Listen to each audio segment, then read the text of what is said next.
कैसे हैं आप सभी? आई होप अच्छे होंगे राइट। चलिए मैं हूँ प्रजापति चैनल पे आज से स्वागत करती हूँ और आज मैं आपके लिए लेके एक्सरसाइज 8.1 का क्वेश्चन नंबर 7। तो प्लीज ध्यान समझना, इसमें दो छोटे छोटे सम दिए गए हैं जिसका हमें मान निकालना होगा राइट। तो आइए स्टार्ट करते हैं। देखिए क्या कहना है, यदि cot थीटा बराबर 7/8 दिया गया हो तो फर्स्ट कंडीशन में 1 plus sine theta 1 minus sine theta divide में 1 plus cos theta 1 minus cos theta का मान फाइंड करके बताना है। और सेकेंड कंडीशन में हमें कॉट स्क्वायर थीटा का मान निकाल के बताना है, मतलब कि दो इन सम को हमें सॉल्व करना पड़ेगा राइट। तो चलिए सबसे पहले हमें जो दिया गया है वो हम रिटर्न कर लेते हैं बच्चों। देखिए दिया गया है, क्या दिया गया है, कॉट थीटा इक्वल्स टू 7/8।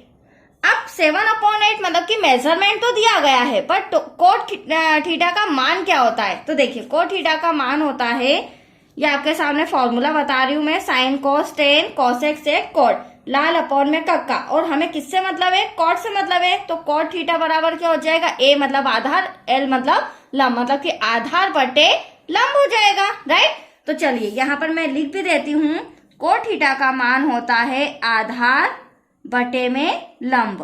अब आप देख रहे होंगे आधार लंब कर्ण की बात हो रही, मतलब कि समकोण त्रिभुज की बात हो रही। अब आधार लंब का तो मेजरमेंट दिया है, बट हमारे पास कर्ण का मेजरमेंट नहीं है। तो जब तक हम कर्ण नहीं फाइंड करेंगे तब तक हम फर्स्ट और सेकंड कंडीशन में इन दोनों सम का मान नहीं निकाल सकते। तो हम क्या करेंगे, इसके लिए एक छोटा सा समकोण त्रिभुज बना लेते हैं बच्चों।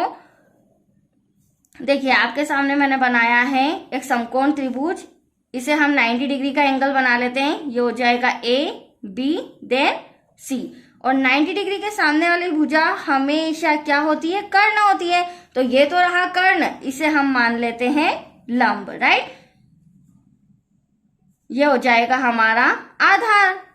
अब देखो हमें सम के अंदर आधार 7 दे रखा है, कितना दे रखा है 7, तो ये 7 हो गया हमारा। और लंब हमें दे रखा है 8, मतलब कि हमें क्या फाइंड करना है, कर्ण फाइंड करना है। तो सबसे पहले हम पाइथागोरस प्रमेय का यूज करके कर्ण फाइंड करेंगे, ठीक है। तो चलिए आ जाइए, यहां पर लिख लेती हूं मैं, समकोण त्रिभुज ए बी सी में, समकोण त्रिभुज ए बी सी में एंगल बी इक्वल्स टू कितने डिग्री का है, 90 डिग्री का है। इसीलिए पाइथागोरस प्रमेय से, यहाँ पाइथागोरस प्रमेय का फॉर्मूला लगाएंगे, कर्ण का वर्ग इक्वल्स टू लंब का वर्ग प्लस आधार का वर्ग। अब यहां से हमारा कर्ण फाइन हो जाएगा। कर्ण क्या है, एसी, तो एसी का वर्ग, लंब आप देख सकते हैं ए बी नजर आ रहा है, ए बी का वर्ग, और जो आधार है वो है हमारा बीसी, तो ये रहा बीसी का वर्ग। अब देखिए अब हम मेजरमेंट लिख लेते हैं। देखो एसी तो हमें फाइंड करना है, मतलब कि कर्ण हमें फाइंड करना है। ए बी हमें 8 दिया गया है, यहाँ पर 8 लिख लेते हैं। बीसी हमें 7 दिया गया है, यहाँ पर 7 हो जाएगा। आगे सॉल्व करेंगे बच्चों, 8 8 जा 64, 7 7 जा 49। अब इन दोनों को प्लस करेंगे, एसी का वर्ग इन दोनों को प्लस किया, हमारा आंसर आया 113। बट हमें एसी चाहिए तो यहाँ से स्क्वायर हटाएंगे तो यहाँ लग जाएगा स्क्वायर रूट, तो ये हो जाएगा स्क्वायर रूट 113। अब 113 स्क्वायर रूट, इसका कोई वर्गमूल नहीं होता है, कोई भी स्क्वायर रूट नहीं होता है। तो एटलीस्ट जो हमारा एसी क्या था, कर्ण, वो आ चुका है 113, बट अंडर रूट में। तो ये आपके सामने मैंने आंसर लिख भी दिया राइट। अब हम साइन, मतलब फर्स्ट कंडीशन में साइन कोस और यहाँ पर कोट का मान निकालेंगे। अब उसके लिए मेरे पास साइन का मान होना चाहिए, कॉस थीटा का वैल्यू होना चाहिए। तो साइन थीटा और कॉस थीटा क्या होते हैं वो भी मैं आपको बता देती हूँ, इनके मान क्या होते हैं। जिस तरह मैंने कोट थीटा का मान बताया उसी तरह हम साइन का भी मान लिख लेते हैं। तो साइन थीटा इक्वल्स टू, देखो ये रहे फॉर्मूले, साइन थीटा होता है एल अपॉन में के, मतलब कि लंब बटे कर्ण राइट। तो यहाँ पर मैं लिख लेती हूँ लंब, ये हो जाएगा लंब डिवाइड में हो जाएगा कर्ण। अब देखो साइन थीटा के हिसाब से लंब मेरा क्या है, 8 है, तो यहाँ पर हम 8 लिख लेते हैं। देन कर्ण क्या है मेरा 113, तो ये स्क्वायर रूट 113। यहाँ तक कोई डाउट आपको?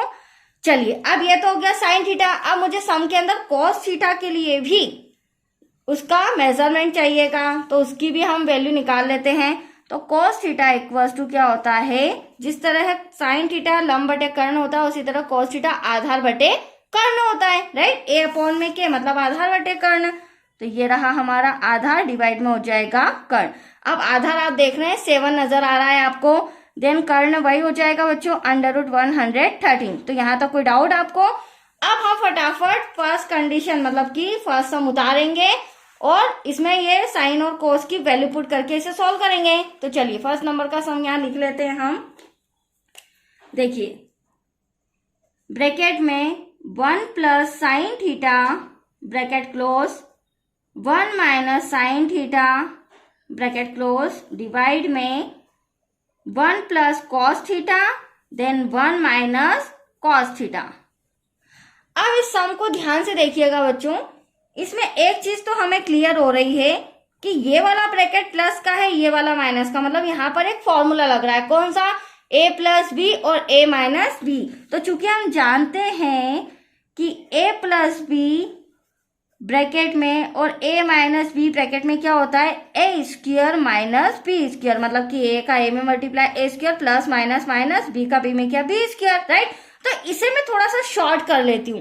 तो इसे शॉर्ट करने में क्या हो जाएगा? यहाँ पर 1 1 जा 1, आप देख सकते हैं a मेरा 1 हो जाएगा और b मेरा साइन थीटा, तो 1 का स्क्वायर और साइन थीटा का होल स्क्वायर। देख लीजिए कैसे है, तो यहाँ पर लिख रही हूँ 1 का होल स्क्वायर माइनस b क्या हो जाएगा हमारा? Sine theta. तो यहाँ पर बच्चे साइन थीटा का स्क्वायर करते हैं, बट नहीं, होल स्क्वायर लगाना है, ठीक है। अब सेकेंड कंडीशन मतलब डिवाइड में भी वही चीज अप्लाई होगी जो फर्स्ट कंडीशन में हुई है। तो यहाँ पर भी 1 का स्क्वायर हो जाएगा माइनस b हमारे लिए यहाँ पर हो जाएगा कॉस थीटा, तो कॉस थीटा का होल स्क्वायर। तो आया आपको समझ में? यहाँ तक कोई डाउट? अब जो मैंने आपके सामने साइन और कॉस की वैल्यू निकाली है, अब हम इनके प्लेस पर साइन और कॉस की वैल्यू पुट करेंगे, जो मैं यहाँ पर रिटर्न कर रही हूँ। तो देख लीजिए वंस मोर और कर देती हूँ। यहाँ पर 1 स्क्वायर है हमारा, ये साइन थीटा का होल स्क्वायर है, डिवाइड में 1 का स्क्वायर माइनस कॉस थीटा का होल स्क्वायर। अब इसी के आगे हम वैल्यू पुट कर लेते हैं। अब आप देख सकते हैं बच्चों 1 का स्क्वायर तो ऐसा का ऐसा माइनस 1 में 1 का मल्टीप्लाई किया 1। अब साइन थीटा क्या है? साइन थीटा है हमारा 8 अपॉन में 113, तो यहाँ पर हो जाएगा 8 डिवाइड में अंडर रूट में आ जाएगा 113। अब यहाँ पर क्या है? स्क्वायर, तो इस पूरे ब्रैकेट का स्क्वायर लगा देंगे, ठीक है। ऐसे यहाँ पर भी 1 1 जा 1 माइनस कॉस थीटा का मान क्या है? 7 अपॉन में 113, यहाँ पर आ जाएगा बच्चों 7 डिवाइड में 113 स्क्वायर, पूरे ब्रैकेट का होल स्क्वायर। चलिए अब इसे सॉल्व करेंगे, ध्यान समझिएगा। 1 के नीचे कुछ नहीं तो पहले ही मैं 1 ले लेती हूँ, राइट। 8 का 8 में मल्टीप्लाई 8 8 64, 113 का मल्टीप्लाई अंडर रूट 113 में। तो ध्यान समझिएगा, रूट से रूट कैंसल हो जाता है जब सेम डिजिट होती है, दैट्स क्लियर। तो यहाँ पर क्या बचा? 113, ठीक है। ऐसे ही डिवाइड में 1 ऐसा का ऐसा, डिवाइड में 1 हमने मन से लिया है, माइनस 7 से 1 से क्या हो जाएगा? 14, राइट। और इसमें भी डिवाइड में क्या हो जाएगा? अंडर रूट से अंडर रूट कैंसल, बचा हमारे पास 113। नेक्स्ट स्टेप में क्रॉस मल्टीप्लीकेशन कर लेते हैं, वेरी सिंपल। 113 का 1 में करेंगे तो 113 एकम 113 माइनस 64 एकम 64 और डिवाइड में इन दोनों का होगा तो यहाँ पर आएगा 113।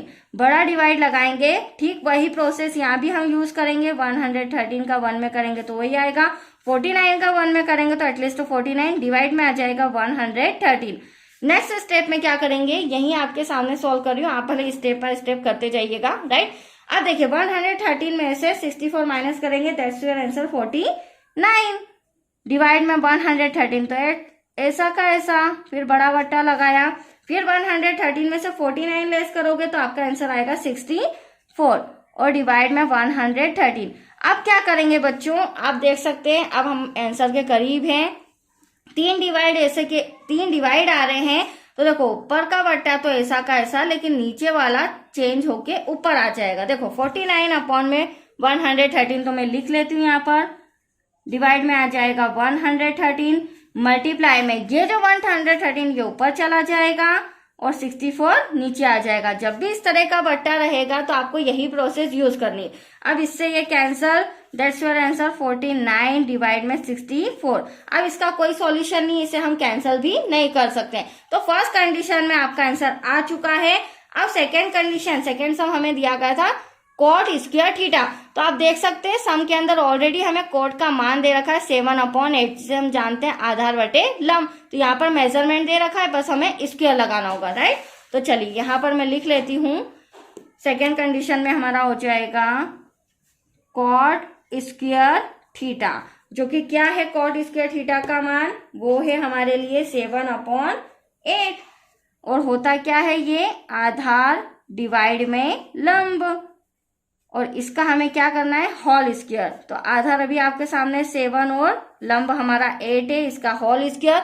तो 7 का 7 में मल्टीप्लाई करेंगे, दैट्स योर आंसर 49। 7 7 जा 8 का 8 में करेंगे तो 64। अब आप देख सकते हैं दोनों आंसर मैंने आपके सामने ले आया और दोनों आंसर बराबर आ रहे हैं, राइट।